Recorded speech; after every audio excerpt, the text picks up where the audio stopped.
This Sunday on Close Up, we're talking presidential politics. We're going to break down the latest WMUR Granite State poll. Mitt Romney is still the front runner, but do the latest numbers reveal a chink in the armor? Then he watched the Newt Gingrich campaign basically implode. Now he may be helping Rick Perry prep for a presidential run. Dave Carney will be here in the studio. Morning, everyone. Thanks for joining us. I'm Josh McKelvin. Well, 7 months or so before the primary, polls that candidates insist that they're not paying attention to, well, they start to become more and more important. The latest WMUR Granite State poll shows another large lead for Mitt Romney here in New Hampshire.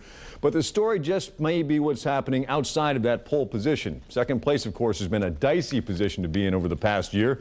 Newt Gingrich was there just 1 year ago. Seems like a long time ago, doesn't it? Back in the fall, Mike Huckabee held that spot. Then in April, you may not have heard of this guy, Donald Trump. But now is Michelle Bachmann. She's surging, but is she ready to hold on after flying out of the gate in a strong performance during the debate? That's one of the issues we're going to be talking about this morning with Andy Smith from UNH Survey Center and Republican strategist Mike Dennehy. Gentlemen, thanks for joining us. Thank you. So let's start with Bachmann. Andy, I want to start with you. I mean, so what do the numbers indicate when it comes to Michelle Bachmann? Can she hold this? Well, she's up to 12%. I think you're right. She came off of a good debate performance. More importantly, she got a lot of really good press coming off from that debate performance. So people paid more attention to her. She's also somebody that more conservatives in the state are looking for. Mitt Romney fits in really well with most of the voters in the state who are moderate northeastern Republicans. But there is a good block of conservatives out there that are looking for that conservative candidate. And there have been a lot of people that have floated up there. She's now, I think, the flavor of the month among the conservative groups within the state. But she's also, I think, benefited from a tremendous amount of good publicity. We'll see if it stays up. Yeah, so strategically speaking, Mike, what should she do to kind of maintain that momentum that she has right now? Well, first thing, in this survey and in any survey, what strategists and campaigns look for is the image among what they call base Republicans, which is conservative, strong Republican voters. And among that segment, which is more than half the sample in Andy Smith's survey, is Michelle Bachmann's image is almost equal of that of Mitt Romney, which is phenomenal. Her image is growing at a frenetic pace positively for her, which is a great sign that her campaign's going in the right direction.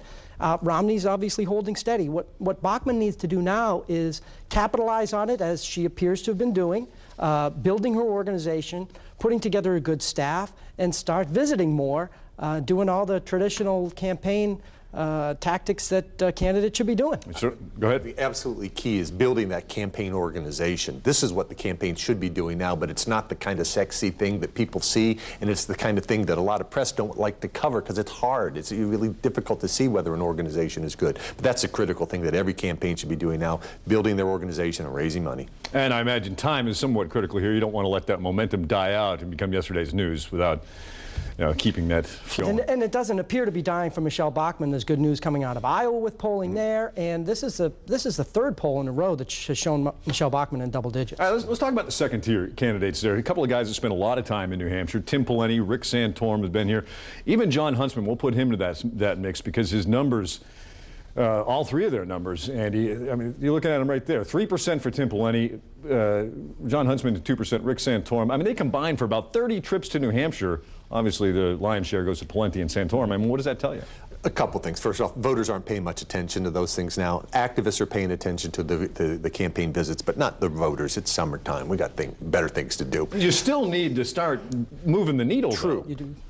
Another thing that's different this time around than 2007, 2008 is that nobody's advertised yet. Nobody's gone on television. If you really want to get a big boost in your numbers, going out and campaigning door to door is good. Campaigning in small groups is good, but you really got to get the press, and you can either get it by having local TV, local newspapers cover you a lot, or you do it by advertising. And we haven't seen anybody advertise yet. I think that's what if any of these 3 or 4 mid-tier, lower-tier candidates want to get a boost, they have to start going on TV. Given these latest numbers, Mike, Tim Pawlenty in particular, do you think now the focus is going to be on Iowa? I do. A couple of things. First, it's clear the campaign is starting to take shape. If you look again inside the numbers at what I had talked about earlier with the base conservative voters among Republicans, John Huntsman's numbers are just plain bad. He's got a very negative image among Republican conservative voters, which again, more than half of the turnout on Election Day is going to be among those voters. Due largely to his working as ambassador in the Obama administration. Go ahead. Tim Pawlenty's numbers, his unfavorables, are growing among that group, which is very concerning, should be concerning to his campaign. That being said, like you had just mentioned, they are clearly shifting gears to Iowa. They picked up a big endorsement among Sarah Huckabee, which is Mike Huckabee's daughter, who's going to be working for their campaign in Iowa. They, I am sure, for the most part, are going to be closing down operations in New Hampshire, shifting to Iowa, and you know, to be honest, I think that's the right move at this point. Expectations are so high for him there, he needs to at least meet them to continue on in New Hampshire. Right. And of course, the front runner, I mean, is Mitt Romney. Huge lead, 35% to 12%. And it's been that way for, what? 2 years? 2 years now, basically. Yeah. But if there is any criticism there, perhaps a chink in the armor, is favorability slipping a little bit? What do you attribute that to? I think they're starting to slip a little bit. I think part of it is that there are people in the state that weren't paying attention to it 2 years ago. Now they're paying a little bit more attention to him as a candidate. Slipping a bit, but they're still really pretty high. Compared with any of the other candidates, he's the best. It'll start to slide even more as we get into this campaign, as other candidates start to hit him. Right now, if you saw in the last debate, essentially the gloves stayed on, the hands stayed in people's pockets. They weren't hitting, swinging at each other. That'll change. The campaigns will start going after each other.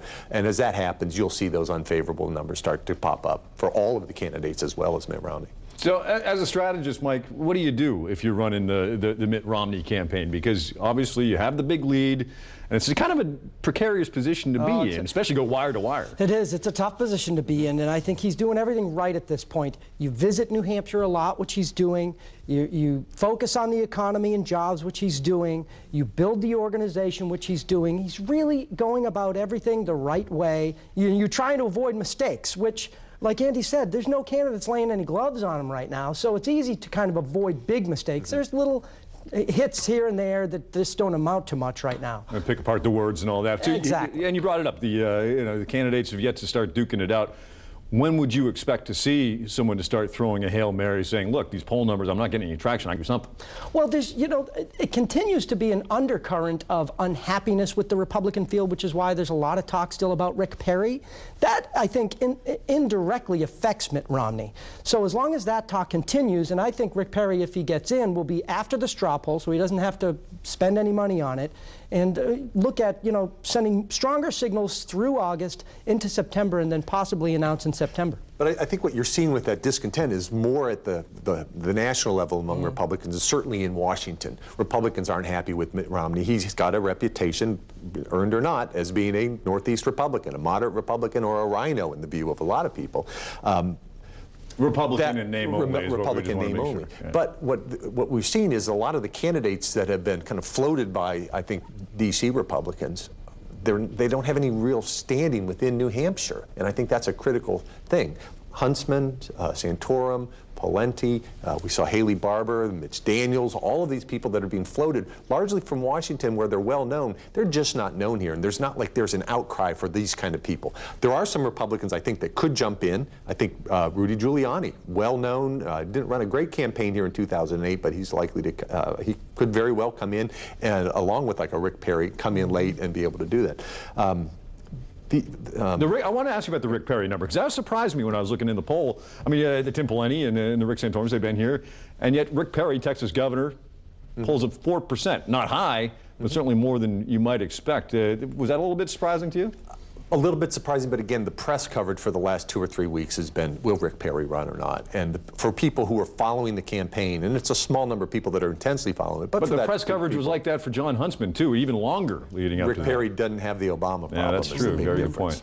So, big difference. All right. Yeah, go ahead. One thing I'll say that I think is very significant, which Andy didn't mention about his own polls, the 19% are undecided, which is, the largest amount since the polling began in 2012. Polling in 2009 when you started. We're seeing that it's really in flux. So I think that's more evidence that there is room for another candidate like a Rick Perry, and probably what he's looking at as he weighs his options. And there's really no downside for Rick Perry. He's just been a re-elected governor, and he can stay governor as he runs for president. The LBJ rule. The other thing with that is, kind of remember, people don't make up their minds who to support until the very end. This is a primary. It's not a general election, so you don't have those party cues in there that really pull people to one candidate or the other. So it's like choosing a flavor of ice cream for a lot of the voters who aren't really interested, they aren't really energized in the race, but they're going to vote. They'll pick somebody the last couple of weeks. Yeah, it's funny how quickly things change, too. I mean, we spent the last few months wondering who's going to get in the race, And we still are to a large extent, but now we're going to start to be wondering who might be the first one to drop out of this thing. And certainly,